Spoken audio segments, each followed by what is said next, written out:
नमस्कार दोस्तों, मैं विजय गुप्ता एनजीओ क्रो क्राउड से आज आपके सामने एक ऐसी टॉपिक लेके आया हूं जो हो सकता है कंट्रोवर्शियल भी हो सकता है रिजेक्ट भी हो सकता है एक्सेप्टेबल भी हो, लेकिन बेस्ड ऑन फैक्ट्स ये टॉपिक है कि भारत के लिए, इंडिया के लिए, अपनी कंट्री के लिए मुस्लिम या मुसलमान वरदान क्यों है।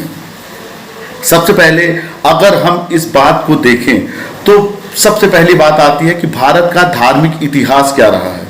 अगर हम धर्म की दृष्टि से देखें तो भारत धार्मिक दृष्टि से विश्व का सबसे पुराना धर्म है और यहाँ देखें तो यहाँ पे धर्म जो है हमेशा प्रधानता में रहा है। आज तक हिंदुस्तान में, इंडिया में, भारत में जितने भी युद्ध हुए हैं, जितने भी कत्लेआम हुआ है, सब धर्म के नाम पे हुआ है। चाहे हम पहले के समय में चले जाएं, 2000 ईसा पूर्व में भी चले जाएं, चाहे हम अभी उसके मिडिएवल हिस्ट्री में भी चले जाएं, और आज भी 1947 का जो हमने पार्टीशन देखा वो भी कत्लेआम था, केवल धर्म के नाम पे था। तो धर्म के नाम पे कत्लेआम हुआ, सब कुछ धर्म के नाम पे हुआ। तो ये कत्लेआम जो है इंडिया में आज का नहीं है। ये कत्लेआम अगर हम देखें तो जब हिंदुइज्म टोटली था इस कंट्री में, इस धरती में, जब केवल और केवल हिंदुइज्म हुआ करता था, तब भी शैव और वैष्णव संप्रदाय आपस में एक नहीं हो पाए। जब यहाँ पे आस्तिक और नास्तिक दर्शन निकला, आस्तिक दर्शन मतलब जो वेदों को मानते हैं वो आस्तिक दर्शन हो गए, और जो नास्तिक दर्शन हो गए जो वेदों की प्रधानता को स्वीकार नहीं करते, जैसे बुद्धिज्म हो गया, जैनिज्म हो गया, चारवाक के सिद्धांत हो गए। तो हमेशा आप ये देखेंगे कि उस समय में भी दो पार्ट हो गए, आस्तिक और नास्तिक, दो धर्म हो गए। तो इस तरीके से आप देखेंगे कि बुद्धिज्म जो पूरे वर्ल्ड में फ्लरिश हुआ वो पूरी तरह से इंडिया से नेस्तनाबूत हो गया, मतलब खत्म हो गया। तो धर्म युद्ध तो इंडिया में हमेशा चलता आया है। चाहे वो पुष्यमित्र शुंग हुए तो उन्होंने बुद्धिज्म को खत्म कर दिया, तो ये कोई नई बात नहीं थी। फिर भारत में जो रिलीजन जन्मे थे, जैसे हिंदुइज्म हो गया और जैनिज्म हो गया, बुद्धिज्म हो गया, चारवाक हो गया, और भी अलग तरह के रिलीजन्स जो भी भारत में डेवलप हुए थे, वो कभी एक नहीं थे। हमेशा इनमें आपस की लड़ाई होती थी। यहाँ तक कि सुना जाता है कि अगर जैन हिंदू मंदिर में चल जाए या हिंदू जैन मंदिर में चल जाए तो उस तक की पाबंदी थी। तो आप ये समझ सकते हैं कि भारत में जितने भी युद्ध हुए, सारे युद्ध धर्म के नाम पे ही हुए। ज़्यादा युद्ध धर्म के नाम पे हुए, टेरिटरी वाइज तो कम युद्ध हुए यहाँ पे। अब अगर हम कत्लेआम की बात आते हैं तो वर्ल्ड का सबसे बड़ा कत्लेआम आपको भी पता है कि इंडिया पाकिस्तान का पार्टीशन था। दोनों किस आधार पे था? केवल और केवल धर्म के नाम पे वो कत्लेआम हुआ था। आज इंडिया को सेकुलर घोषित किया गया और पाकिस्तान इस्लामिक स्टेट बना, लेकिन कत्लेआम वहां पे भी खत्म नहीं हुआ। अगर इंडिया सेकुलर होता तो हो सकता है इंडिया के भी टुकड़े टुकड़े हो जाते, जैसे पाकिस्तान के हुए। पाकिस्तान इस्लामिक देश बना, लेकिन पाकिस्तान और बांग्लादेश में आपस में नहीं बनी, पंजाबी और बंगाली की आपस में नहीं बनी। लैंग्वेज इशू आ गया, मैं पंजाबी तू बंगाली। तो ये इश्यूज इतने खतरनाक हो गए कि अल्टीमेटली 24 साल के अंदर जो देश लड़ाई किया था, कत्लेआम किया था ओनली फॉर इस्लामिक स्टेट, वो इस्लामिक स्टेट होने के बाद भी खुश ना रहे और उनके दो टुकड़े हो गए। एक हो गया पाकिस्तान और दूसरा हो गया बांग्लादेश। सिमिलरली अब हम समझते हैं कि मुस्लिम भारत के लिए वरदान क्यों है। क्योंकि जैसे ही मुस्लिम धर्म भारत में आया, जैसे 1191 का तराइन का युद्ध हुआ और 1192 में मोहम्मद गोरी ने पृथ्वीराज चौहान को डिफीट किया और गुलाम सल्तनत की नींव रखी। तो गुलाम सल्तनत की नींव रखी कुतुबुद्दीन ऐबक के द्वारा, और उस नींव के बाद जब कुछ मंदिर टूटे और कुछ जैन मंदिर टूटे, तो धीरे धीरे इस्लामिक के कारण, जो इस्लाम बाहर से आया उसके कारण लोग यूनाइटेड होने लगे, उसके कारण लोग जुड़ने लगे। उनके अंदर से ये भाव खत्म हो गया कि ये हिंदुइज्म है, ये जैनिज्म है, ये बुद्धिज्म है। अब उनके अंदर ये आ गया कि हिंदुइज्म, जैनिज्म, बुद्धिज्म और सारे रिलीजियस जो है एक हैं, और जो खतरा है हमें इस्लाम से है। तो वो वहाँ पे एक यूनिटी डेवलप हो गई। चूंकि महात्मा गांधी की फिलॉसफी जो थी, दर्शन था, बहुत ही उच्च क्वालिटी का था, बहुत ही उच्च स्तर का दर्शन था महात्मा गांधी का।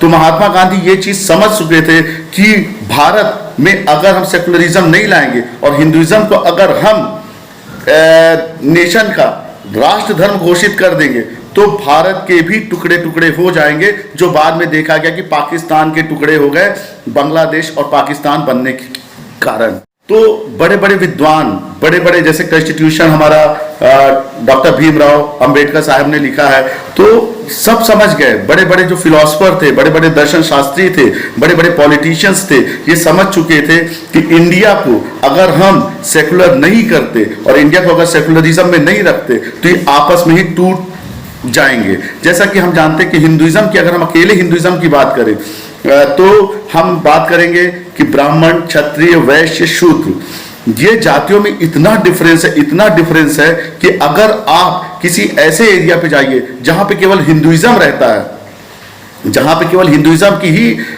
अधिकता है, तो वहां पे आपको डिफरेंसेस दिखेंगे सारे कास्टिज्म के। आपको दिखेंगे कि ब्राह्मण कहेगा मैं श्रेष्ठ हूँ, क्षत्रिय कहेगा मैं श्रेष्ठ हूँ, वैश्य कहेगा मैं श्रेष्ठ हूँ, और अल्टीमेटली शूद्र क्या कहें, तो वहां पे शोषण है। और ये चीज डॉक्टर भीमराव अंबेडकर और महात्मा गांधी, ये सब बड़े बड़े नेता, पंडित जवाहरलाल नेहरू, ये सब चीज समझ चुके थे। इवन सरदार वल्लभ भाई पटेल भी समझ चुके थे कि अगर भारत को एक करना है तो यहाँ पे मुसलमानों का रहना बहुत ही ज्यादा जरूरी है, तभी भारत एक हो पाएगा। क्योंकि अगर हम इतिहास में मुस्लिम काल के पहले भी अगर देखें तो भारत जो था दो अलग अलग पार्ट थे। द्रविड़ अलग हुआ करता था, दक्षिण भारत अलग हुआ करता था, उत्तर भारत टोटल अलग हुआ करता था।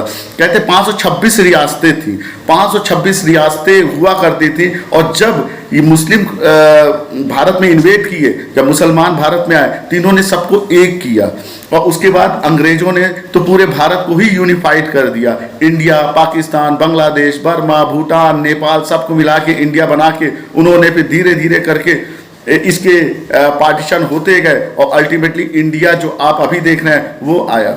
1947 का पार्टीशन जो था वो टोटली बेस्ड ऑन रिलीजन था। मैं मानता हूं कि पाकिस्तान को एक इस्लामिक स्टेट बना के पाकिस्तान बना दिया गया, तो हिंदू स्टेट बना के इंडिया बनाना चाहिए था।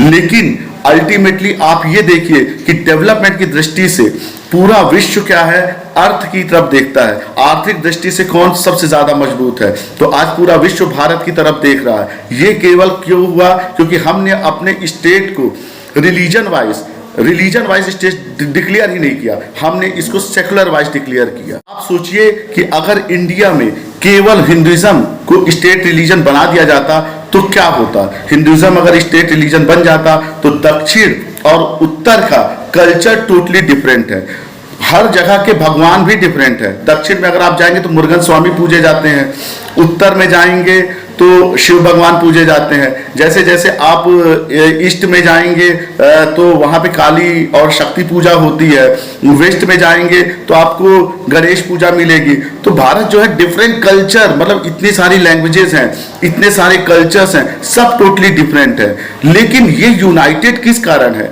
ये यूनाइटेड इट्स बिकॉज ऑफ मुसलमानों के कारण भारत एक यूनाइटेड स्टेट है, यह एक यूनाइटेड कंट्री है। बिकॉज मुस्लिम जब रहता है तो भारत के अंदर, हिंदुइज्म के अंदर एक आपस में भाईचारे की बात आती है। हिंदुइज्म, जैनिज्म, बुद्धिज्म सब एक हो जाते हैं, क्योंकि जैसे बाहर से कोई उनको बाहर का समझते, तो जैसे बाहर का इन्वेशन हुआ उसी तरीके से जैसे ये एक हो गए, उसी तरीके से आज भी जिस स्टेट पे आप जाएंगे या जहां पे हिंदू और मुसलमान बराबर रहते हैं, तहां आपको वहां पे आपको कास्टिज्म की एक भनक तक नहीं पड़ेगी, पता भी नहीं चलेगा कि कौन ब्राह्मण है, कौन क्षत्रिय, कौन वैश्य है, कौन शूद्र है।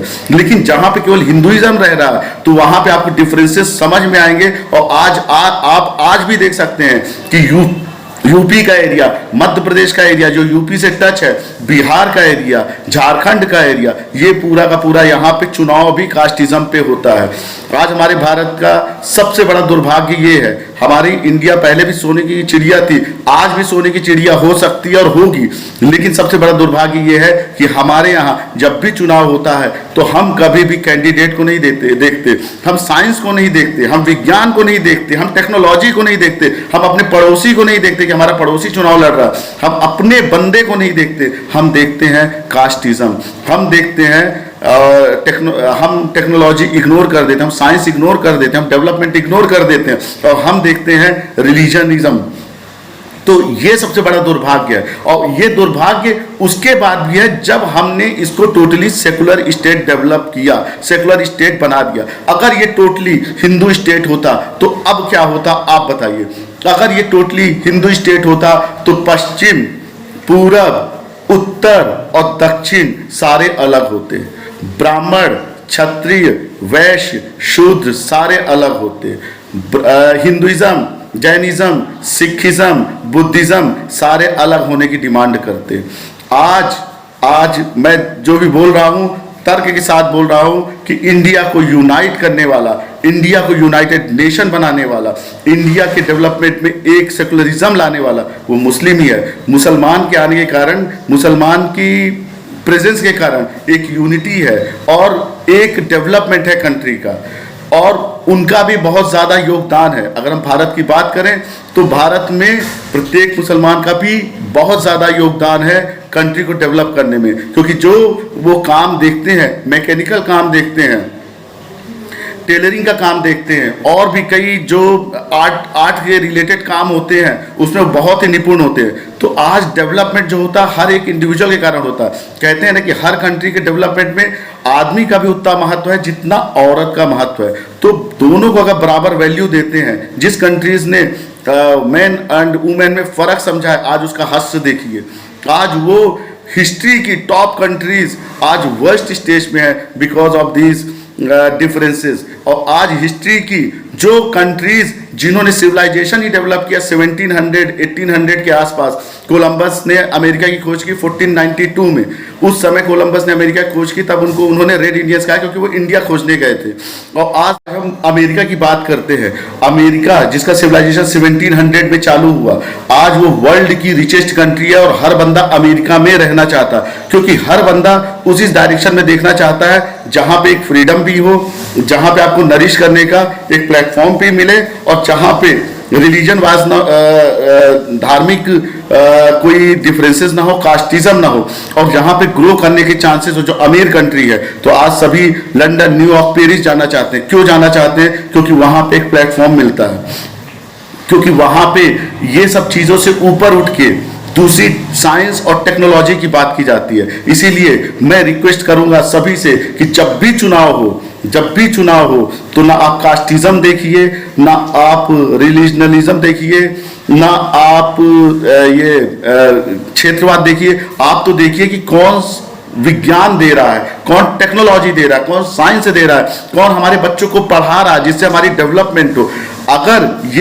अगर आप करते गए तो इंडिया वो दिन दूर नहीं कि इंडिया अमेरिका, जापान को भी डोमिनेट करेगा, और 100% करेगा। बस हमारी सोच में एक डिफरेंसेस आए।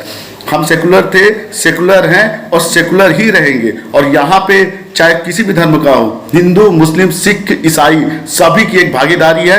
और ग्रोथ जो है इंडिया की, सभी की ग्रोथ के कारण है। अगर हम ये सोच लें कि एक कम्युनिटी यहाँ पे ग्रो ना करे तो बाकी 3 कम्युनिटी भी प्रभावित होती है।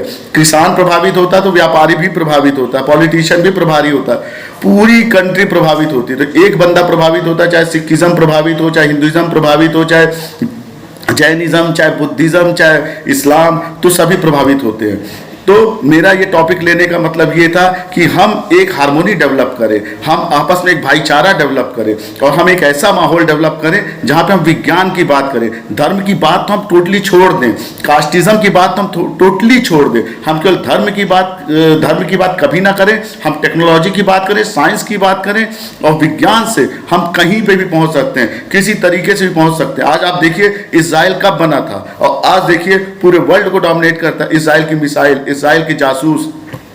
क्यों? क्योंकि वो साइंस को वो फॉलो किए, विज्ञान को फॉलो किए। आज दुबई अरब कंट्रीज में एक टॉप कंट्रीज है, क्योंकि उसने कौन सा मॉड्यूल फॉलो किया? उसने अमेरिका का मॉड्यूल फॉलो किया, सबको अपने यहाँ बुलाया, किसी से कोई भेदभाव नहीं रखा। आपके अंदर टैलेंट है, आप आइए हमारी कंट्री में फ्लरिश होइए। आप किसी भी रिलीजन का कोई मतलब नहीं, आप किसी भी जाति के कोई लेना देना नहीं, हमें केवल टैलेंट चाहिए। हमने टैलेंट लिया है और टैलेंट से हम फिर से सोने की चिड़िया बनेंगे। जय Hind, thank you, good day, bye bye.